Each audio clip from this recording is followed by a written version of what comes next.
ইবনে আব্দুল্লাহ রাদিয়াল্লাহু তাআলা থেকে বর্ণিত ইয়াকুলু তিনি বলেন সামি'তু নবী সাল্লাল্লাহু আলাইহি ওয়াসাল্লাম আমি নবী করিম সাল্লাল্লাহু আলাইহি ওয়াসাল্লামের কাছে শুনেছি ইয়াকুলু তিনি বলেছেন ক্বাবলা আন তামুতু বিশাহরিন ইয়াসআলুনা আনিস সাআতি তোমরা মৃত্যুর পূর্বে আমাকে কিয়ামত সম্পর্কে জিজ্ঞাসা করছো অথচ ইন্নামা ইলমুহা ইনদাল্লাহ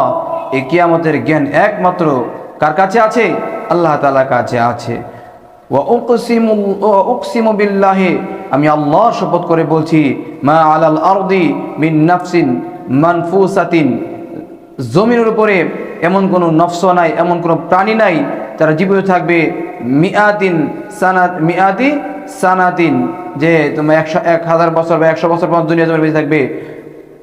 ওয়াহয়ুন হাইয়ুন ওয়া ইয়াউমা ইজিন তাকে কি করতে হবে সে বেশি দিন বাঁচতে পারবে না তাকে মৃত্যুবরণ করতেই হবে তাহলে কি জমিনের উপরে এমন কোনো জীব নাই যার উপর 100 বছর পর্যন্ত সে কি করতে পারবে পূর্ণ করে সে কখনোই জীবিত থাকবে না মৃত্যুবরণ করতে হবে সাল্লাল্লাহু আলাইহি ওয়াসাল্লাম বলেন সকলকেই মরতে হবে অথচ আমরা সেই মৃত্যুর জন্য প্রস্তুত না।